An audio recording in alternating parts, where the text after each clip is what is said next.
Welcome back to my channel, y'all. It's your boy Dope, and you are now tuned in to Dope DJ TV. So I went on my Instagram. If you don't follow me on Instagram, please go there at Dope DJ. Follow me. I'm not hard to find. So I asked y'all to ask me some questions. So right now we gonna answer them. You dig? I didn't want to make my channel all about waves. I did want to incorporate other things. This is gonna be kind of me switching it up, trying a little something different. So we gonna get straight into it. Make sure you do hit that like button. Make sure you comment, and please subscribe, because that's why you're here. You're already watching. Might as well hit that subscribe button and, you know, go ahead and follow your boy. You did. So I got my hookah. We bought a hookah.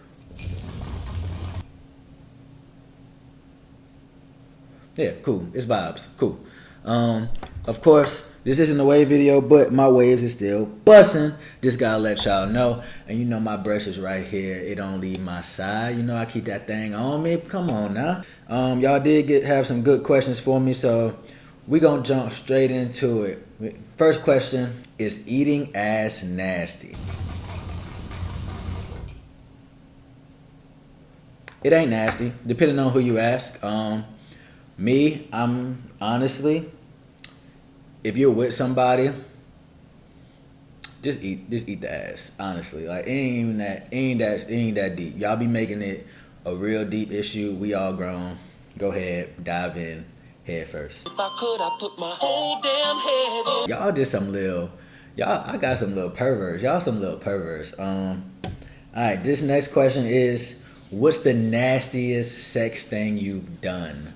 In my past, in my whole past, before I was a committed, faithful black man, I don't really consider nothing nasty. Like, if you're gonna have sex in itself is nasty. Like, if you're not doing it to be nasty, it's kind of boring.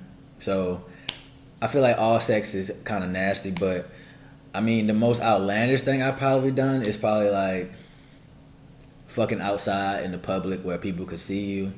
Like, you know, just hitting it on the porch. And that was in my younger days, you know, because, you know, sometimes you just want to get it in, but, you know, you got to worry about your parents and all that other stuff. And, you know, so, you know, we just got it on the porch right quick. You know, little something, you dig? Something light, you know, a little something light. Look, I'm just going to knock all these sexual questions out all in the beginning, because that's not what we finna do. All right? Y'all nasty. If you could only do one position, what would it be? One position, if I could only do one position for the rest of my life, it would probably be, you know, the little side position, you know, when it's not, you know, when you know, you put her on the side and you know it's not missionary, but it ain't quite doggy, you know, it's just turned to the side a little bit and you just hitting it like that. Yeah, you dig? Yeah. We ain't doing no more TMI. We gonna keep it PG-13 from this point on. What's the worst thing you did in high school? The worst thing I did in high school, honestly, was probably not applying myself to the fullest. I didn't make horrible grades, like I never brought home like F's or anything, but it was definitely a couple D's and C's in there when they shouldn't have been. And I really didn't have no reason not to be doing well in school. I just wasn't focused on school. Like, I was always into something else. I was always into bullshit, pretty much. So if anybody here is in school, in high school, I would just say apply yourself. Like, you know, school is really the foundation. You know, I'm not saying you need school to be a millionaire. You need school for this, you need school for that. But school is definitely a solid foundation to teach you life. You know, it teaches you how to interact with people. It teaches you discipline in a sense, because to make good grades, you have to be some type of discipline. You have to do your work. You have to study. You have to, you know, apply yourself. Hardest lesson you had to learn: adulting, relationship. Just make sure you're prepared. Just, you know, it's been a lot of situations where I just haven't been prepared. Proper preparation will help you avoid certain situations, in a sense. Just cross your T's, dot your I's, and just make sure you prepared for anything that can happen. That means saving money, making sure you got something to fall back on, having a plan B to your plan A, having a plan C, you know. And people always say, oh, well, why have a plan B? Because I'm gonna stick to plan A. Plan A is always the plan. I need a plan B to get you to that plan A. You know what I'm saying? Like, everything ain't always gonna be peaches and creams. Don't always think you know something. You know, just always, you know, soak up as much game as you can. As a man, what is your biggest insecurity? As a man, what is your biggest insecurity? That's a great question, because we all deal with insecurities, man, female, whatever, you know, man, woman. We all deal with insecurities. We all have something we don't like about ourselves. Personally, I wouldn't say I really have any insecurities, because I'm a grown ass man at this point. Like that, like certain things don't bother me.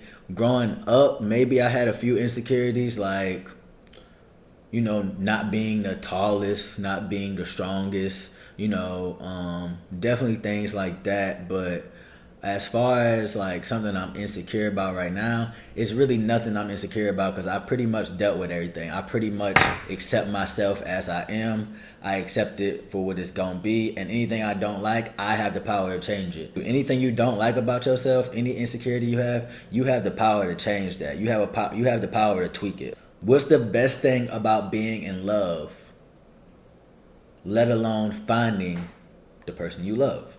The best thing about being in love, or the best thing about being with the person you love, is, of course, just having a partner, having a friend, having somebody there to go through things with, talk about things on a daily basis, having somebody there to motivate you to do better, to become better, and just having somebody to spend time with, quality time with, and not having to go through life alone. Like, I think for me, that's the best thing about, you know, having somebody you love on your side, you know, being with somebody. That's always going to be the best part, because going through things alone can definitely have an effect on you. Definitely being with the person you love, or being with somebody, it definitely makes things a little easier. Of course, 2 brains are better than 1. 2 people are better than 1. So when you find that person that you can come together with and just be a force with, it's definitely a good thing. It's definitely a blessing, and love is a good thing. I feel like these days, this generation, I think we all have a thing where it's like, oh, I don't want to be in love. I don't trust nobody. Like, love is not a bad thing. The whole term being in love, you don't necessarily have to be in love with a person. You can be in love with a craft. You could be in love with an art. You could be in love with yourself, which is probably the self-love is the best love, if you ask me. Like, if you don't love yourself, how can you love something else or someone else? As far as finding the person to love, don't put too much pressure on yourself. I feel like in our generation, a lot of people put too much pressure on themselves about love. Like, we all young as hell. If you was born in the 90s, 2000s, love ain't really something you need to be searching for. I don't think love is better when it finds you. Every situation that you're in, dating, man, woman, woman, man, man, man, woman, woman, every situation isn't meant to be, oh, this is the one. If you try to force it, it's probably not going to happen. Just let it happen organically and have fun. Like, we're all young, have fun. Like, if you're going to go on a date, go on a date. Just enjoy the date. If it doesn't go well, say, okay, well, I know this is something I don't like. This is something I'm not going to deal with. I'm not going to put myself in that position. You know, some people are good friends. Some people are good acquaintances. Not everybody you date or have a relationship with necessarily has to be the one. Enjoy your youth. Find out what you like. Love yourself first. That's my best thing. You know, let love find you. Don't go chasing love. I just got a new question. Do you still follow me? Probably don't. What's one meal you can eat for the rest of your life? 10-piece lemon pepper with the fries, with the drink, the peach drink. You dig? I could eat that shit every day. And it gotta be extra crispy. Well done, extra crispy. Wingstop, JR Crickets, either one of those 2, 10-piece lemon pepper. I eat that shit every day. Was Aaliyah your first everything? I don't know what that means. No, I've been fucking E-Ho. I've been out here. Aaliyah, she's definitely a great partner. I would not trade her for anything. Like, she's a great partner. She's a great woman. You know, we motivate each other to be better. She helps me. I help her. It's a great, great relationship. So if you mean it in that aspect, and yeah, she's like the first woman I've dealt with that has her shit together. But other than that, is she my first everything? Nah. Like I said, I'm grown. I'm 24 years old. So I've dealt with multiple women, multiple situations. I've pretty much been through it all except like marriage and shit. If you don't know, I do be rapping. I be doing my thing. You know, I do my thing on the microphone. I'm pretty fucking good. If you didn't know, I will link the links below so you can go listen to my music. Dope DJ. I'm on Apple Music. I'm on Spotify. I'm on Tidal. I'm on everything. Like, anywhere you stream music at, I am there. So just type my name in, Dope DJ. I have 3 mixtapes out. I'm about to make it 4. If you were to get signed, QC or 1017. Fun fact, I actually met Gucci Mane. I met Gucci at Platinum 21. Cool guy. This is after he got out of prison. So like the first year he was out. I met him at Platinum 21. Platinum 21 is a strip club out here, right down Piedmont, not too far. So I met Gucci there, and we chopped it up for a little bit. Very cool guy. I actually gave him my music. Did he listen to it? I don't know. I gave him a flash drive. I had all my music files on there. I just gave it to him. Very cool nigga. Like, he a cool nigga. What he did with my flash drive, I don't know. I got another one though. If I ever see him again, he gonna get that one too. Gucci is definitely a big influence, not only on my music, but I feel like just the whole culture. I feel like people don't really give Gucci his credit. Like, Gucci really had, he really put trap music on the map. Gucci pretty much got the trap music. Like, and then not only, Gucci definitely gives many opportunities.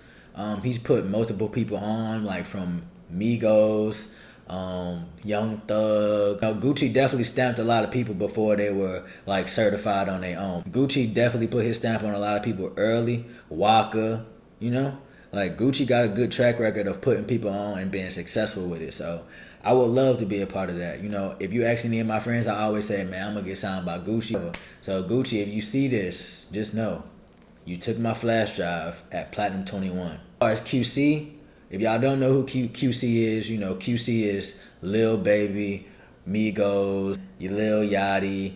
QC's track record is phenomenal. Coach K and P, they definitely have a great system going on over there. They definitely feed all their artists. City Girls, shout out to City Girls. Everybody want to act up. P and Coach K definitely are like a force right now. Like, they definitely been doing their thing. They definitely been putting on for years. And they really, honestly, they like the new Cash Money. They like the new, like, they a force. Like, I ain't gonna lie. So if they took a liking to me, if they wanted to invest some money in me, who knows where we could take it. I know where we could take it. We making millions and billions of dollars. Like, I already know. Like, I ain't slacking for nothing. If any one of them came to the table and wanted to work something out with me, I'm signing. Not only do I know business, but I'm also a fan of what they do. Like, I love what they do. Top 3 favorite artists, rappers, artists/rappers, top 3. Now, there's hundreds of artists, so I don't know how the fuck to like really pick 3. Are we talking like right now, or are we talking all time? I'm gonna do both. So, all time top 3 artists: Wayne, Kanye, and honestly, maybe T.I. Maybe T.I. Wayne, Kanye, and T.I. And the reason I say Wayne, Kanye, and T.I. is because just as a kid, that's what I was raised on. Like, riding in the car with my dad. Like, my dad used to buy albums like every Tuesday or like every Friday. I think, like, back in the day, it used to be like every Tuesday albums would come out. It's streaming now, it's Fridays. But back in the day, albums would go out on Tuesdays. And like, I remember my dad would go to Best Buy and he would just buy like every album that came out. But the ones that stuck out to me the most was Kanye, Tip, and Wayne. And the reason, because they were so different and they were so in their own lane, and then they were knocking down doors at the same time. You know, like Wayne and Tip coming from the South, that's just one thing in its own. Coming from the South, I still feel like people don't really respect MCs from the South. So Wayne and T.I., they both at the time were like the hottest artists coming out the South when I was growing up. And they definitely paved the lane for everything that's going on right now. Say what you want, they paved the way. Kanye, nowadays, Kanye is, he be tripping. He be tripping. But Kanye is definitely put his mark on the game. He definitely deserves to be, Kanye might be top 5, period. Like, honestly, like, And Kanye paved the lane. Kanye paved the lane for the producer slash artist, because Kanye was a producer at first. You know, people didn't want to hear Kanye rap. People didn't want to hear that shit. People was like, alright, you rap, alright, that's cool, nigga. You make them beats though. He was already making hits with his beats. But when he became an artist, nigga, he took off. Now, if you talk about what I'm listening to right now in 2019, I'm listening to Nipsey Hussle. I'm listening to 2 Chainz. I'm listening to G Herbo, Meek Mill, Future, Young Thug. And the reason I say them is because they young, black, successful, and they teach you, if you listen to their music, they teach you the game. They teaching you the game. That's my top 3 of all time. That's what I'm listening to. This last question, it says, what is your inspiration for making music? Music is just a passion of mine. Like, that's what motivates me. Like, just being passionate, just knowing it's something I can do, and it's fun, it's creative. My motivation behind it is just being able to do something I love, and of course take care of my people and take care of my family. I want to inspire people. I want to inspire young people to, you know, follow your dreams. And that's the most important thing. Follow your dreams. Like, whatever it is you like to do, follow your dreams. Do what you love to do. Like, I don't care if you're in school right now. I don't care if you're working a 9 to 5 right now. I don't care what you do. Follow your dreams. Always make time for your dream. Be passionate about everything that you do. Even if it's your whack ass 9 to 5 that you don't like, do it with passion. Do it. Like, go. Be on time. Be the best dressed motherfucker in there. Do it to your fullest ability, because that's all building blocks to getting you to that next level. Like, if you half-assing through life, what makes you think you're going to reach this pinnacle of your dream? People act like people who live their dreams wasn't once regular. You know what I'm saying? So while you're regular, everything you do should be towards getting to that next step of living your dreams. You know what I'm saying? Just make sure you like, comment, and subscribe to my channel. But thank y'all for watching. I'm out.